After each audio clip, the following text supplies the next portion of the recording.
தனுசு ராசி அன்பர்களே, இந்த 2024வது வருடம் மாசி மாதம் எப்படி இருக்கும்? அதாவது தொழில், வேலை, வியாபாரம் சார்ந்த விஷயங்கள், தனம், குடும்பம் சார்ந்த விஷயங்கள், தான் அசையும் சொத்து வாங்கக்கூடிய யோகம் இருக்கிறதா? குழந்தைகளினுடைய நலன்கள் எப்படி இருக்கும்?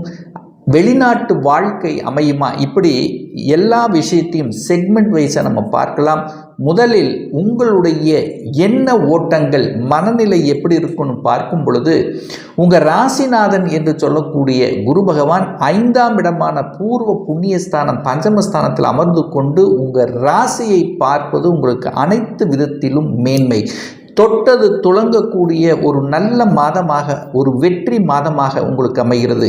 ஏன்னா கடந்த சில மாதங்களுக்கு முன்னாடி பார்த்தீங்கன்னா உங்களுக்கு ஏதாவது ஒரு ரூபத்தில் குழப்பங்கள் இருந்து கொண்டே இருந்திருக்கும். ஏன்னா உங்கள் ராசிநாதனோட ராகு இருந்தால், உங்கள் ராசிநாதன குரு அதாவது வக்ரமாக இருந்தால், இப்போ பரிபூர்ண ஒளியுடன் 5ஆம் இடமான பூர்வ புண்ணியஸ்தானத்தில் அமர்ந்து கொண்டு உங்கள் ராசியை பார்க்கக்கூடிய நிகழ்வு உங்களுக்கு அனைத்திலும் நல்லவைகள் நடக்கக்கூடிய, தொட்டது துளங்கக்கூடிய, அதாவது எண்ணிய காரியங்கள் ஜெயமாகக்கூடிய வகையில் அமைகிறது. மேலும் 5ஆம் அதிபதி என்று சொல்லக்கூடிய அந்த செவ்வாய் பகவான் உச்ச பலத்துடன் வலிமையாக இருக்க போகிறது. அப்போ உங்கள் தனுசு ராசி அன்பர்களுக்கு யோகத்தை தரக்கூடிய ஒரு கிரகம் என்று சொன்னால் அது செவ்வாய் பகவான். 1.5 வருடங்களுக்கு பிறகு செவ்வாய் பகவான் உச்ச பலத்துடன் தனஸ்தானம், குடும்பஸ்தானத்தில் அமர்ந்திருக்கக்கூடிய நிகழ்வு ஒரு அற்புதமான ஒரு நிகழ்வு. அப்போ தனம் பெருகக்கூடிய அமைப்பு, குடும்பத்தில் ஒரு நல்ல சுப காரியங்கள் செய்யக்கூடிய அமைப்பு. இதுவரைக்கும் உங்கள் பேச்சை கேட்காதவர்கள் கூட இப்போ கேட்கக்கூடிய அமைப்புகளை உங்களுக்கு நிச்சயமாக உருவாக்கும். தொழில் சார்ந்த விஷயங்கள், வியாபாரம் சார்ந்த விஷயங்கள், வேலை சார்ந்த விஷயங்கள் எப்படி இருக்குன்னு பார்க்கும் பொழுது 10ஆம் இடத்தை பார்க்கணும். அந்த 10ஆம் அதிபதியாக இருக்கக்கூடிய புதன் பகவான் 2ஆம் இடத்தில் உட்கார்ந்திருக்கார். அதாவது தனக்கு 5ஆம் இடமான 2ஆம் இடத்தில் இருப்பது உங்களுக்கு செய்யக்கூடிய தொழில்கள் மூலமாக தன விருத்தியை தரக்கூடிய அமைப்பு தான் உருவாக்கும்.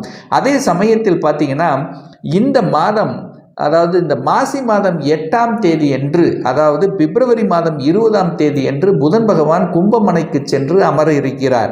அப்போ 9ஆம் அதிபதியும் 10ஆம் அதிபதியும் இணைவு பெற்று அந்த முயற்சி ஸ்தானத்தில் உங்களுக்கு உட்கார்ந்திருக்கு. அப்போ தர்ம கர்மாதிபதி யோகத்துடன் இருக்கக்கூடிய அற்புதமான ஒரு நிகழ்வு. 9ஆம் அதிபதியாக இருக்கக்கூடிய சூரிய பகவான் 9ஆம் இடத்தையே பார்க்கிறார் அல்லவா? அப்போ பாக்கியங்கள் கிடைக்கக்கூடிய வாய்ப்பு. என்ன பாக்கியங்களுக்காக நீங்கள் இயங்கிக் கொண்டிருக்கிறீர்களோ, எந்த பாக்கியங்கள் உங்களுக்கு தடைப்பட்டு கொண்டிருக்கிறதோ அந்த பாக்கியங்கள் உங்களுக்கு நிறைவேறக்கூடிய ஒரு நல்ல மாதம். என்ன பாக்கியம் உங்களுக்கு கிடைக்கணும்? இதுவரைக்கும் ஒரு தன பிராப்தி கிடைக்கல, செய்யக்கூடிய தொழில்கள் நல்லவைகள் நடக்கல, ஏதோ ஒன்று போயிட்டு இருக்கு அப்படின்னு இருந்தவர்கள் இந்த மாதம் உற்சாகமாக, தன்னம்பிக்கை வேண்டும் அல்லவா? அந்த தன்னம்பிக்கை பிறந்து நீங்கள் செய்யக்கூடிய காரியங்கள் எல்லாம் வெற்றி பெறக்கூடிய, தனத்தை, அதாவது தன லாபம் கிடைக்கக்கூடிய வகையில் இந்த மாதம் உங்களுக்கு சிறப்பாக இருக்கு. அது சமுதாயத்தில், அதாவது சமூக காரியங்களில் ஈடுபட்டு கொண்டிருக்கின்ற இந்த தனுசு ராசி என்பவர்களுக்கு பெயரையும் புகழையும் கொடுக்கக்கூடிய அமைப்பில் இருக்கிறது. இதுவரைக்கும் ஒரு நல்ல வேலை செஞ்ச, உழைப்புக்கேற்ற ஒரு ஊதியம் கிடைக்கல, என்னை யாரும் ஒரு ரெகனைசேஷனை பண்ணலை, என்னுடைய உழைப்பெல்லாம் மற்றவர்களுக்குத்தான் ஆகி கொண்டிருந்தது, பிரயோஜனமாக இருந்தது, எனக்கு கிடைக்கலையே என்று வருத்தத்தில் இருக்கக்கூடிய தனுசு ராசி என்பவர்கள் இப்போ இந்த காலகட்டத்தில் உங்கள் மேலதிகாரிகள், உங்கள் பாஸ் உங்களை புரிந்து கொள்ளக்கூடிய தன்மை, உங்களுக்கு அடிஷனல் ரெஸ்பான்சிபிலிட்டி கிடைக்கக்கூடிய வாய்ப்புகள், அதுவும் குறிப்பாக தன்னுடைய டார்கெட் வச்சு செய்யக்கூடிய தொழில்கள் பார்த்தீங்கன்னா, அதாவது இந்த டார்கெட்டை ரீச் பண்ணணும் அப்படின்னு இருக்கக்கூடியவர்கள் எல்லாம் அந்த டார்கெட்டை ரீச் பண்ணக்கூடிய தன்மையும், தன்னுடைய பேச்சு அறிவு வச்சு செய்யக்கூடிய தொழில்கள், கன்சல்டன்சி, தரகு, கமிஷன், இந்த மாதிரியான துறைகள், அதாவது காசு பணத்தை மூலதனமாக போடாமல் தன்னை அறிவை வைத்து செய்யக்கூடிய அனைத்து விதமான தொழில்கள் மூலமாக ஒரு நல்ல லாபத்தையும் ஒரு கௌரவத்தையும் சம்பாதிக்கக்கூடிய வகையில் இந்த மாதம் உங்களுக்கு சிறப்பாக இருக்குன்னு சொல்லணும்.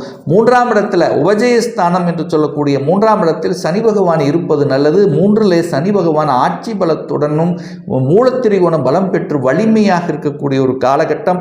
தன்னம்பிக்கை பெருகும். தன்னம்பிக்கை காரகன் என்று சொல்லக்கூடிய சூரியனும் அந்த 3ஆம் இடத்தில் இருக்கார். நல்ல தைரிய வீரியம் பெருகும். என கடந்த காலத்தில் எத்தனையோ சோதனைகளை சந்தித்துக் கொண்டிருந்தோம், எத்தனையோ விஷயத்தில் பாதிப்படைத்துக் கொண்டிருந்தோம். அது போனது போகட்டும். இப்போ அந்த உற்சாக தன்மையுடன் செயல்பட்டு வெற்றி பெறக்கூடிய வகையில் இப்படி செய்தால் வெற்றி அடைவேன், இப்படி செய்தால் நல்லது அப்படி என்கின்ற அந்த புத்திசாலித்தனம் உங்களுக்கு கிடைக்கக்கூடிய ஒரு மாதம் அப்படின்னு சொல்லலாம். அதாவது ஒரு ஸ்ட்ராட்டஜிக் பிளான் சொல்லுவாங்க பார்த்தீங்களா, அந்த பிளான் பக்காவா வகுத்து திறம்பட செய்து அதை வெற்றி பெறக்கூடிய ஒரு நல்ல மாதமாக அமைகிறது. 9ஆம் இடம் என்பது பாக்கியத்தை கொடுக்கக்கூடிய இடம். அது சிம்ம மனையாக வருகிறது இந்த தனுசு ராசி அன்பர்களுக்கு அல்லவா. அப்போ சிம்ம மனை வலுப்பெற போகிறது. அப்போ சிம்ம மனை வலுப்பெற்றாலே அரசு சார்ந்த விஷயத்தில் நீங்கள் எண்ணிய காரியங்கள் ஜெயிக்கக்கூடிய தன்மை. அப்போ இந்த தனுசு ராசி என்பர்கள் கடந்த காலத்தில் ஒரு கவர்மெண்ட் எக்ஸாம் எழுதின, அது தோத்து போயிட்ட, தோல்விக்கு தான் இருக்கிறது, மன உளைச்சலோடு இருந்தவர்கள். ஆனால் மனதில் மட்டும் தன்னம்பிக்கையோடு நான் அரச வேலைக்குத்தான் போகணும் என்கின்ற எண்ணத்தில் குறியாக இருக்கக்கூடிய தனுசு ராசி என்பவர்களுக்கு இந்த மாதம் நீங்கள் நினைத்த காரியங்கள் வெற்றி பெறக்கூடியதும், அதில் தன்னம்பிக்கையோடு செய்யக்கூடிய தன்மையும், அதில் வெற்றி பெறக்கூடிய வாய்ப்புகள் பிரகாசமாக இருக்கிறதுன்னு சொல்லலாம். தந்தையின் மூலமாகவும் தந்தை வர்க்கத்தின் மூலமாகவும் நல்லவைகள் நடக்கக்கூடிய ஒரு நல்ல மாதம் அப்படின்னு சொல்லணும்.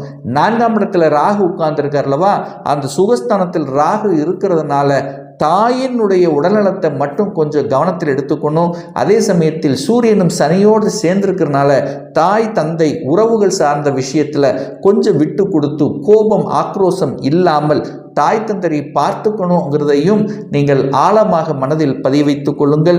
5ஆம் இடத்தில் குரு இருக்கிறதுனால குழந்தைகளுடைய நலன்கள் சிறப்பாக இருக்கும். குழந்தைகளால் உங்களுக்கும் உங்களால் குழந்தைகளுக்கும் நல்லவைகள் நடக்கக்கூடிய தன்மை. குழந்தைகள் என்ன படிக்கணும்னு ஆசைப்படுகிறார்களோ அந்த ஆசைகள் நிறைவேறக்கூடிய தன்மை. இந்த மார்க் வாங்கணும், இது ஆகணும், ஒரு இன்ஜினியர் ஆகணும், ஒரு டாக்டர் ஆகணும், ஒரு சிஏ படிக்கணும். ஸோ இந்த மாதிரி என்ன ஓட்டத்தில் இருக்கிறீர்களோ அந்த ஓட்டத்தில் படித்து அது நல்லவைகளில் ரீச் பண்ணக்கூடிய தன்மை இந்த மாதம் உங்களுக்கு சிறப்பாக இருக்கிறதுங்கிறத ஸ்ட்ராங்காக சொல்லலாம். திருமணம் சார்ந்த சுப காரியங்கள் நடக்குமா அப்படின்னு கேட்டிங்கன்னா, திருமணம் சார்ந்த சுப காரியங்கள் என குரு பகவான் 11ஆம் இடமான லாபஸ்தானத்தை பார்க்குறாரு. அந்த சுக்கிரனும் பார்த்தீங்கன்னா இந்த மாதம், அதாவது இந்த மாசி மாதம் 24ஆம் தேதி, அதாவது 7ஆம் தேதி ஆகிய அதை 7/3/2024 அப்படி என்று அந்த சுக்கிரனும் 3ஆம் இடமான முயற்சி ஸ்தானத்தில் அமர்ந்து கொண்டு 9ஆம் இடத்தை பார்க்கறதுனால இந்த திருமண பாக்கியங்கள் உங்களுக்கு நடக்கக்கூடிய, அதாவது இதுவரைக்கும் ஒரு செட்டே ஆகலை, திருமணம் தள்ளி போய்கொண்டே இருந்தது, ஒரு நல்ல வரன் அமையல, என்ன ஸ்டேட்டஸுக்கு தகுந்த மாதிரி வரன் அமையல, இப்படி ஏதாவது ஒரு தடைகள் இருந்து கொண்டிருந்தவர்கள் எல்லாம் அந்த தடையை நிவர்த்தியாகி இன்னாருக்கு இன்னார் அப்படிங்கிற மாதிரி இவர்தான் என்று அடையாளம் படுத்தக்கூடிய நல்லவைகள் நடக்கக்கூடிய சுப காரியங்கள் உங்களுக்கு உங்கள் குடும்பத்தினருக்கு நடக்கக்கூடிய ஒரு அற்புதமான ஒரு மாதமாக திகழ்கிறது இந்த தனுசு ராசி அன்பர்களுக்கு. அதே சமயம் பார்த்தீங்கன்னா வெளிநாட்டு யோகம் இருக்கிறதா, அப்படி அந்த வெளிநாட்டுக்கு செல்லணும் அப்படிங்கிற எண்ணத்தோடு பணியாற்றி கொண்டிருப்பவர்கள், அந்த எண்ணத்தோடு இருப்பவர்கள் வெளிநாட்டு வாய்ப்புகள் கிடைக்கும், அல்லது வெளிநாட்டு சம்பந்தப்பட்ட கம்பெனிகளில் வேலை பார்க்கக்கூடிய தன்மைகளும் உங்களுக்கு சிறப்பாக அமைகிறது அப்படின்னு சொல்லணும். அதே சமயத்தில் பார்த்தீங்கன்னா இந்த மாதத்தில் இஷ்ட தெய்வங்களை வழிபடக்கூடிய யோகம் உங்களுக்கு. எங்கே போகணும், யாத்திரை போகணும், குலதெய்வ வழிபாடு, இந்த மாதிரி எங்கே போகணும்னு நினைத்து கொண்டிருந்தீர்களோ குடும்பத்தோடு சென்று வரக்கூடிய யோக காலமாக உங்களுக்கு அமைகிறது அப்படிங்கிறத ஸ்ட்ராங்காக சொல்லலாம். அதே சமயத்தில் ஒரு நல்ல தெய்வ வழிபாடு இந்த தனுசு ராசி அன்பர்களுக்கு அப்படின்னு எடுத்துக்கொண்டால் நீங்கள் எண்ணிய காரியங்கள் ஜெயிக்கணும். அப்படின்னா அந்த 3ஆம் இடத்தில் சனி பகவான் இருக்கிறதுனால ஒவ்வொரு சனிக்கிழமை என்று ஆஞ்சநேய பகவானை சென்று வழிபடும் போது உங்களுடைய முயற்சிகள் அத்தனையும் பலிதமாகுங்கிறதுல எந்தவித மாற்று கருத்தும் கிடையாது. இப்போ நான் சொன்னது எல்லாமே கோச்சார ரீதியான இந்த மாசி மாதத்துக்குரிய ஒரு பொதுவான பலன்கள் தான். இந்த ராசி நட்சத்திரத்தில் பார்த்தீங்கன்னா பல கோடிக்கணக்கான பேர் இருப்பாங்க. எல்லாருக்கும் ஒரே மாதிரியான பலன்னா நிச்சயமாக இல்லை. ஏன்னா ஒவ்வொருத்தரும் டிஃபரெண்ட். ஒவ்வொருவருடைய ஜாதக அமைப்புகளும் தசாபுத்திகளும் வேறுபடும். இந்த கோச்சார பலனை, அதாவது இந்த மாத பலன்களை தொடர்ச்சியாக ஒரு 3 மாதம் பாருங்கள். ஒரு சரியாக செட் ஆகலை, அதுக்கு எதிர்மறையாக உங்களுக்கு பலன் நடக்குது அப்படின்னா உங்களுக்கு தசாபுத்தி, அதாவது 6ஆம் அதிபதி 8ஆம் அதிபதி 12ஆம் அதிபதிகளினுடைய தசாபுத்திகள் உங்களுக்கு நடந்துட்டுருக்கும் அப்படிங்கிறதை ஞாபகத்தில் வைத்து கொள்ளுங்கள்.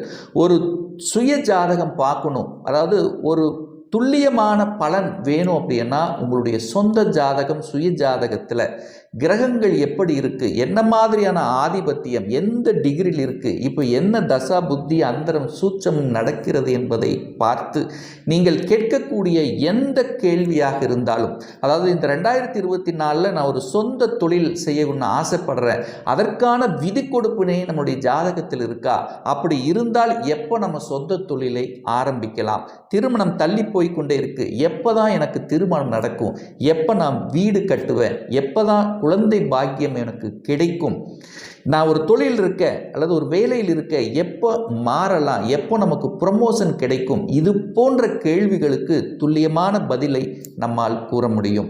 ஒரு பர்சனல் கன்சல்டேஷன் எடுத்துக்கணும், ஒரு சுயஜாதகம் பார்க்கணும் என்று விருப்பமுடைய அன்பர்கள் டிஸ்பிளே தெரியக்கூடிய நம்பருக்கு வாட்ஸ்அப் மூலியமாகவோ ஃபோன் கால் மூலியமாகவோ தொடர்பு கொண்டு அப்பாயின்மெண்ட் பெற்றுக்கொண்டு கன்சல்டேஷன் எடுத்துக்கலாம். இந்த பதிவு நிச்சயமாக உங்களுக்கு ஏதாவது ஒரு ரூபத்தில் யூஸ்ஃபுல்லாக இருக்கும் அப்படின்னு நினைக்கிறேன். நம்ம சேனலை ஃபஸ்ட்டு டைம் நீங்கள் பார்க்குறீங்கன்னா மறக்காமல் சப்ஸ்கிரைப் பண்ணிக்கிங்க. பக்கத்தில் இருக்கின்ற பெல் பட்டன் மற்றும் ஆல் நோட்டிஃபிகேஷனை கிளிக் பண்ணும்போது நான் போடக்கூடிய அடுத்தடுத்த பதிவுகள் உங்களுடைய நோட்டிஃபிகேஷனில் வந்து சேரும். மீண்டும் ஒரு நல்ல பதிவில் உங்களை சந்திக்கும் வரை உங்களிடமிருந்து விடைபெறுவது உங்கள் அஸ்ட்ராலஜர் டாக்டர் சதீஷ்.